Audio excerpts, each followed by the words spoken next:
3 months ago, my family completely cut me off because I was marrying someone from a different religion. Last weekend, they showed up uninvited to my wedding ceremony and caused such a massive disruption that the police had to be called. My wedding was ruined, several guests left early, and now I'm dealing with the aftermath of having my most important day destroyed by people who claim they no longer considered me family. I'm 26F, and I come from a very traditional Christian family. My parents, grandparents, aunts, uncles, and most of my extended family are deeply religious and attend the same evangelical church where I grew up. Our faith has always been central to family identity, and everyone was expected to marry within the same denomination and raise their children in the church. Growing up, I was the perfect church daughter. I attended services 3 times a week, went to Christian summer camps, participated in youth group leadership, and even considered becoming a missionary. My parents were proud of my devotion, and I was held up as an example to younger kids in the congregation. But when I went to college, I started questioning some of the more rigid aspects of our faith. I still believed in God, but I began to think that maybe there were different paths to spirituality, and that good people existed in all religions. I kept these thoughts mostly to myself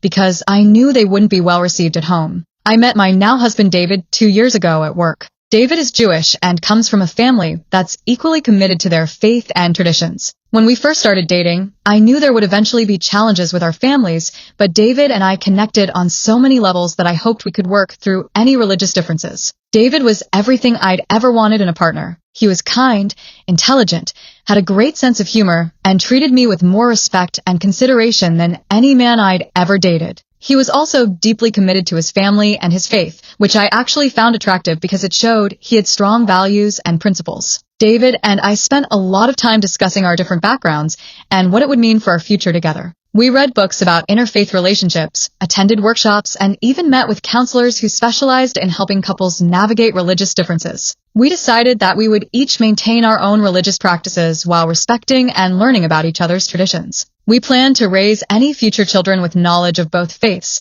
and let them choose their own path when they were old enough. For the first year of our relationship, I didn't tell my family much about David's background. I introduced him as my boyfriend and brought him to a few family gatherings, but I avoided discussing religion. David was always respectful and polite with my family, and several of my relatives commented on how much they liked him. David actually impressed my father with his knowledge of business and his work ethic. My mother liked how courteous he was and how he always offered to help in the kitchen during family dinners. My younger sister thought he was funny and charming, but I knew I couldn't avoid the conversation forever, especially as David and I got more serious and started talking about marriage. About 18 months into our relationship, I decided to tell my parents about David's faith. I thought that if I explained how much we loved each other and how thoughtfully we'd approached our religious differences, they might be willing to accept our relationship. I chose a Sunday afternoon when we were all relaxed after church and family dinner. I sat my parents down and told them that David was Jewish and that we'd been discussing the possibility of marriage. I was completely wrong about how they'd react. My parents' response was immediate and devastating. My mother literally gasped and then started crying. She said I was throwing away everything they'd taught me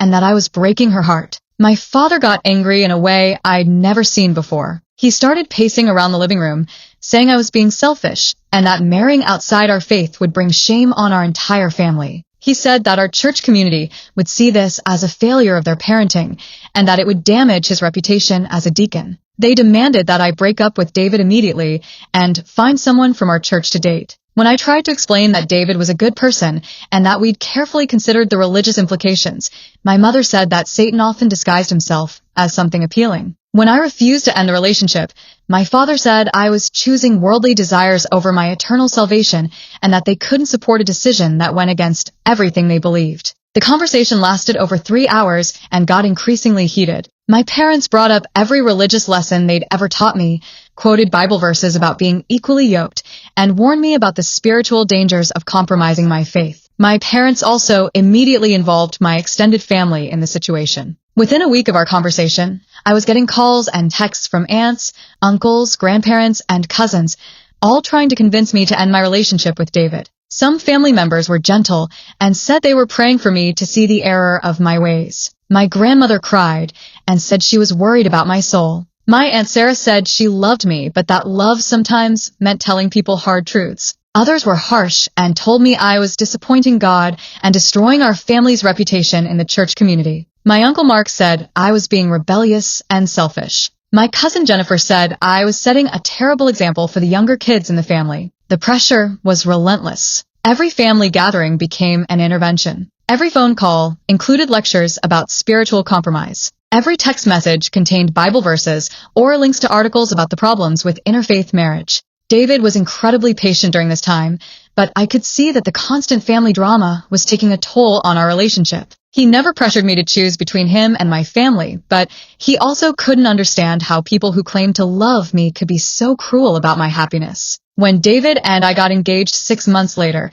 my family's response escalated dramatically. My parents told me that they could not and would not attend an interfaith wedding ceremony. They said that participating in or witnessing such a ceremony would compromise their own faith and that they couldn't be part of something they fundamentally opposed. My father said that if I went through with marrying David, I would no longer be welcome in their home and they would have to consider me as no longer part of the family. He actually used the word dead. He said that if I married David, they would have to treat me as if I were dead. My mother said they would pray for me every day, but that they couldn't have a relationship with someone who had rejected the most important principles they'd tried to instill in me. The rest of my extended family followed my parents' lead. One by one, relatives who had been part of my life since childhood told me they couldn't support my decision and wouldn't be attending my wedding. My grandmother, who had always been one of my closest relatives, said she would have to remove my photos from her house because looking at them would be too painful. She said she loved me, but that she couldn't watch me destroy my life. My siblings were the most heartbreaking. My younger brother said he didn't understand why I was willing to throw away our family for some guy. My sister said she felt like she was losing her best friend and that nothing would ever be the same. Within 2 months of announcing our engagement, I was effectively cut off from my entire family. They stopped inviting me to family gatherings, stopped responding to my calls and texts, and made it clear that I was no longer welcome at family events or church functions. When my cousin got married 2 months before my own wedding, I wasn't invited. When my grandfather had a health scare, no one told me until after he was out of the hospital. When my family took their annual vacation, they posted photos on social media showing the empty space where I would have been. The rejection was devastating. I'd grown up in a tight-knit family where we celebrated every holiday together, where my parents were involved in every major decision, and where family approval and support were central to my sense of identity. Suddenly, I was planning a wedding without any of the people who had been most important to me for my entire life. David and his family were incredibly supportive during this difficult time. David's parents, while disappointed that we were facing such challenges, welcomed me warmly and made it clear that I was becoming part of their family regardless of the religious differences. David's mother helped me with wedding planning details that I'd always imagined doing with my own mother. She went dress shopping with me, helped me choose flowers, and listened patiently while I cried about missing my family. David's sister became my maid of honor when my own sister refused to participate in the wedding. She threw me a bridal shower and helped coordinate all the pre-wedding events that my family should have been handling. But even with David's family support, planning our wedding while grieving the loss of my entire family was incredibly painful. Every vendor meeting, every dress fitting, every decision reminded me of the people who should have been there but had chosen to cut me out of their lives instead. We decided to have a ceremony with about 60 guests, mostly David's family and friends, plus a few close friends of mine who supported our relationship. We hired a minister who was experienced in interfaith ceremonies and who helped us create a ceremony that honored both of our backgrounds. I held on to a small hope that maybe some of my family members would change their minds and decide to attend, even if they couldn't fully support our marriage. But as the wedding date approached, it became clear that none of them were planning to come. 3 weeks before the wedding, I sent one final invitation to my parents, along with a letter explaining how much their presence would mean to me. I told them that I understood they had concerns about our marriage, but that I hoped they could put those aside for one day to celebrate with their daughter. My mother called me the next day and told me that attending the wedding would be impossible because it would represent approval of something they couldn't condone. She said they were praying for me and hoped that someday I would understand why they'd had to make this difficult choice. That phone call was the last contact I had with any family member before the wedding. The wedding was scheduled for a Sunday afternoon at a beautiful outdoor venue about an hour from where I grew up. We'd chosen the location partly because it was far enough from my family's area that we wouldn't accidentally encounter any of them. The venue was perfect, a historic garden with a gazebo overlooking a lake, surrounded by old oak trees and flower beds. We'd planned everything to be elegant but not ostentatious, romantic but not overly sentimental. The morning of the wedding, I was getting ready with my bridesmaids in the venue's bridal suite. Despite everything that had happened with my family, I was feeling happy and excited about marrying David. I'd made peace with the fact that my family wouldn't be there, and I was focused on celebrating with the people who did support our relationship. My makeup artist was just finishing my final touches when David's mother knocked on the door. She looked worried and said she needed to speak with me privately. She told me that she'd noticed several cars pulling into the venue parking lot that she didn't recognize. When she looked closer, she realized they were cars belonging to my family members. At first, my heart jumped with hope. Maybe they'd had a change of heart and decided to come support me after all. Maybe they'd realized that their love for me was more important than their religious objections. But David's mother's expression told me that wasn't the case. She said my family members weren't dressed for a wedding. They were wearing casual clothes, and several of them were carrying signs and pamphlets. They definitely didn't seem to be there to celebrate. When David's father went outside to greet them and see what their intentions were, he came back looking very concerned. He said my family members had told him they weren't there to attend the wedding, but to prevent it from happening. About 30 minutes before the ceremony was supposed to start, I watched from the bridal suite window as my parents, both sets of grandparents, several aunts and uncles, and about 15 other family members approached the area where our guests were gathering for the ceremony. My father was carrying a battery-powered megaphone. What happened next was like something out of a nightmare. My father began speaking loudly through the megaphone about how the ceremony we were about to witness was an abomination in the eyes of God, and that everyone present needed to understand they were participating in something that violated biblical principles. My mother was holding a large poster board sign with Bible verses about not being unequally yoked and the importance of religious purity in marriage. She was walking around the guest seating area, making sure everyone could see her sign. Several of my relatives began approaching David's family members and our friends individually,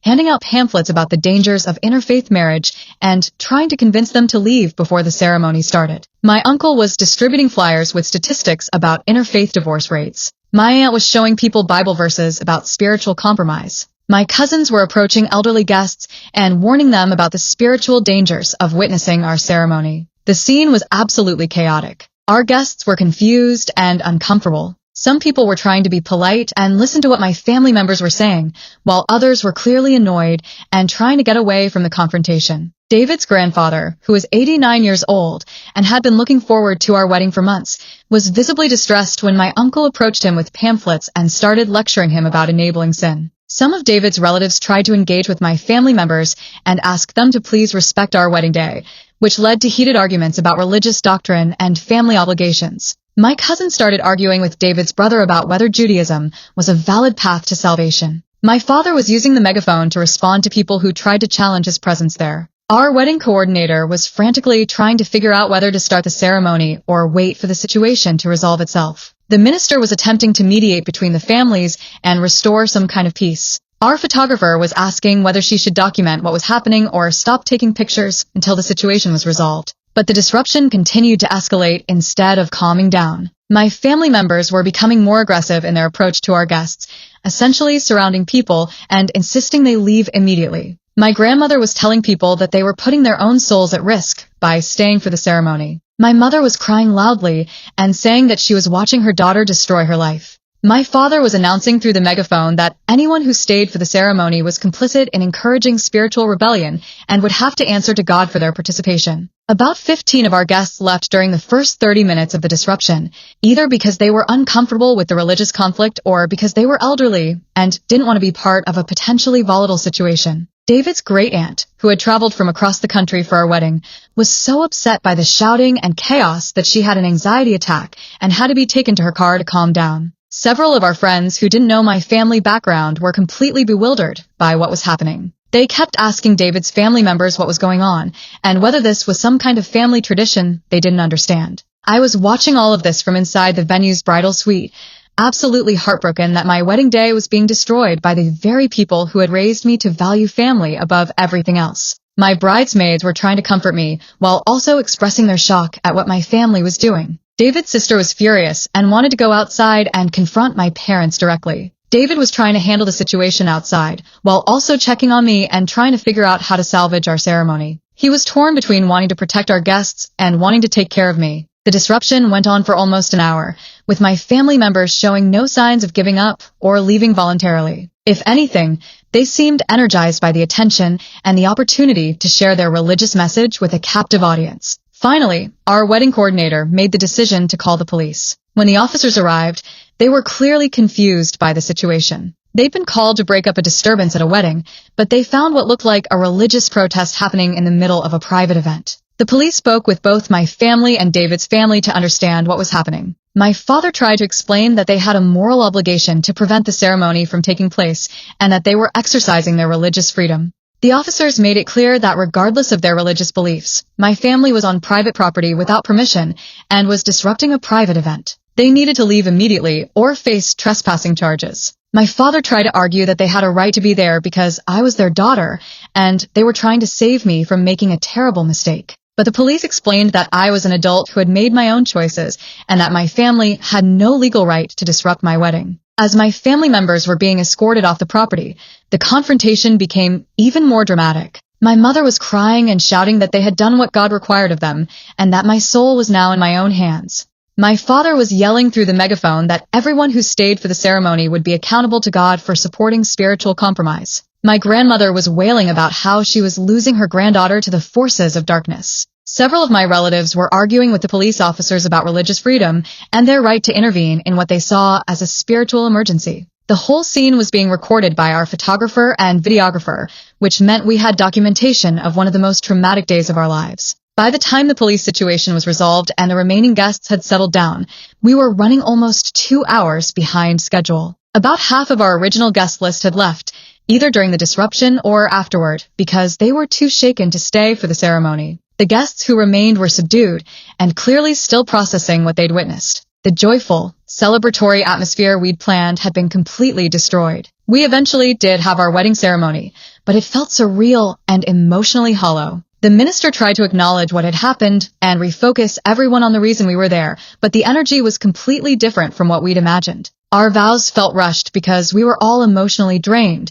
and just wanted to get through the ceremony. The music sounded flat because half the guests were missing. The photos looked forced because everyone was still tense from the confrontation. Our reception felt more like a wake than a celebration. People were awkward and didn't know what to say about what had happened. The conversations were stilted because everyone was trying to avoid mentioning the obvious trauma of the day. The speeches were uncomfortable because the speakers didn't know whether to acknowledge what had happened or pretend everything was normal. The dancing was half-hearted because the mood was so somber. David and I tried to put on brave faces and pretend that we were having a wonderful time, but privately we were both devastated that our wedding had been turned into a battleground for religious conflict. Update: 1 week later. The aftermath of our wedding has been even more difficult than the actual disruption. Several of David's family members were so upset by my family's behavior that they've been struggling to process what they witnessed. David's grandmother has been having nightmares about the confrontation and keeps asking why my family would want to hurt me so badly. David's grandfather, who was approached by my uncle during the disruption, has been having anxiety about attending family gatherings because he's worried about future conflicts. He keeps saying he's never seen anything like what happened at our wedding. We've also been dealing with fallout from our friends who attended the wedding. Some have been very supportive and have reached out to check on us and expressed their outrage at my family's behavior. But others seem uncomfortable and haven't contacted us since the wedding. I think some people don't know how to process what they saw and are worried about getting involved in what they perceive as an ongoing family conflict. A few friends have asked whether we knew my family was planning to disrupt the wedding, implying that maybe we should have done more to prevent it. Those questions have been particularly hurtful because they suggest that somehow we were responsible for what happened. The wedding photographer and videographer captured extensive footage of the disruption, which means we have visual documentation of one of the worst days of our lives. We're trying to decide whether to have them edit out all footage from before and during the disruption, or whether to keep it as evidence of what happened. David and I have also been struggling with how to move forward in our marriage after having our wedding day traumatized in such a public way. We're both dealing with anger, sadness, and confusion about how to process what happened.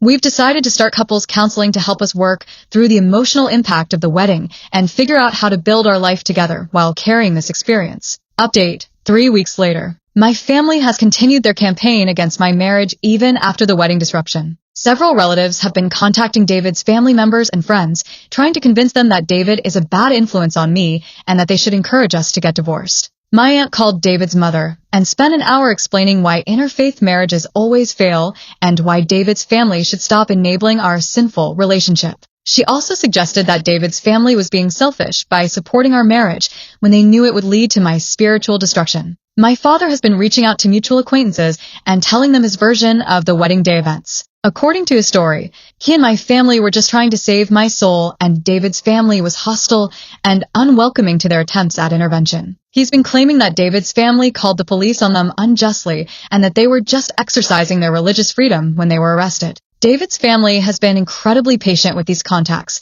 but they're getting frustrated with the ongoing harassment. David's father finally told my family that any further contact would be considered harassment and that they would involve law enforcement if necessary.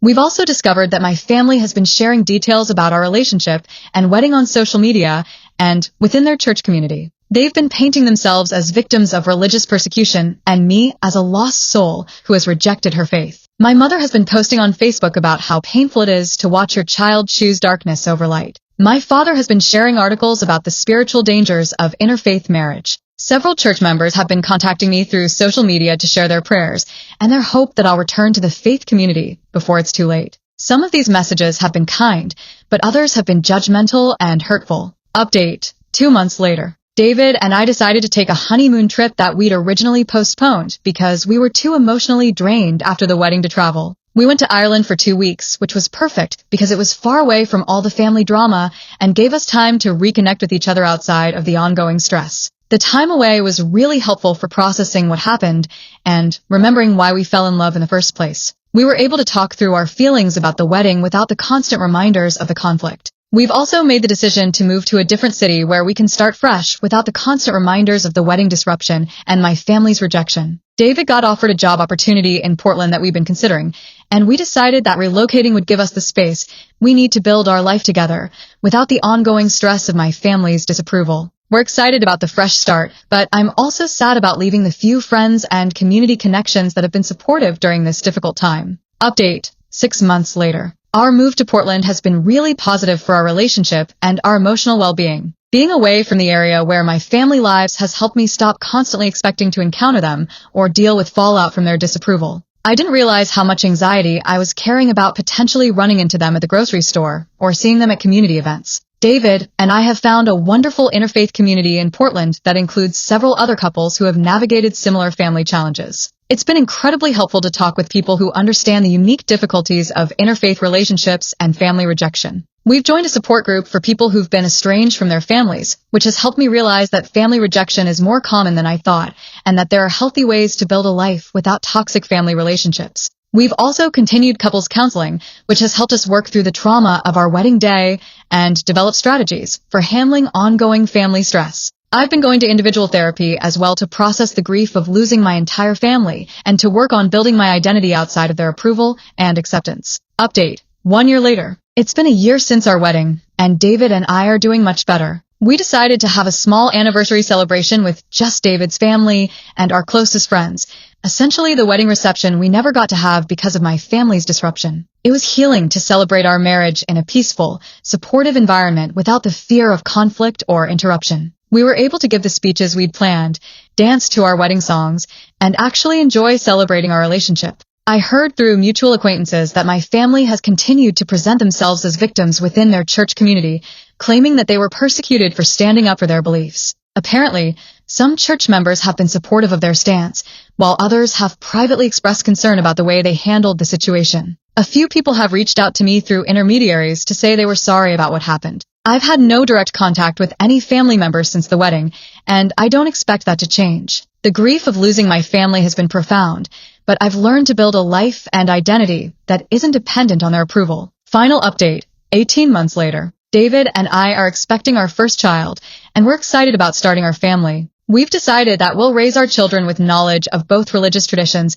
and let them choose their own path when they're old enough to make informed decisions. We want our kids to understand both their Jewish and Christian heritage without feeling pressured to choose one over the other. David's family is thrilled about becoming grandparents and has been incredibly supportive as we navigate questions about how to blend our traditions in raising children. I sometimes wonder if my parents will ever want to meet their grandchildren, but I've accepted that they've made their choice and I can't control whether they'll change their minds. My therapist has helped me understand that my family's rejection wasn't really about religion. It was about control and their inability to accept that I might make different choices than they would make for me. The wedding disruption was devastating at the time, but it also clarified exactly where my family's priorities were and helped me stop hoping for a reconciliation that was never going to happen on healthy terms. David and I have built a beautiful life together, surrounded by people who love and support us regardless of our religious differences. We've learned that family isn't just about blood relationships. It's about the people who choose to love and support you through difficult times. The most important lesson I've learned is that sometimes protecting your own happiness and mental health means accepting that some relationships are too toxic to maintain, even when they're with family members. I'm grateful for the family I've chosen and the community we've built. Our children will grow up knowing they're loved unconditionally and that their worth isn't dependent on conforming to other people's expectations. The moral of the story: if your family can't respect your choices enough to behave appropriately at your wedding, they've shown you exactly how much your happiness means to them. Sometimes the most loving thing you can do for yourself is accept that some relationships are too toxic to maintain, even when they're with family. Also, if you're planning an event and you're worried about potential disruptions, don't hesitate to hire security or have a plan for handling uninvited guests who might cause problems. I wish we'd thought ahead about the possibility that my family might show up uninvited.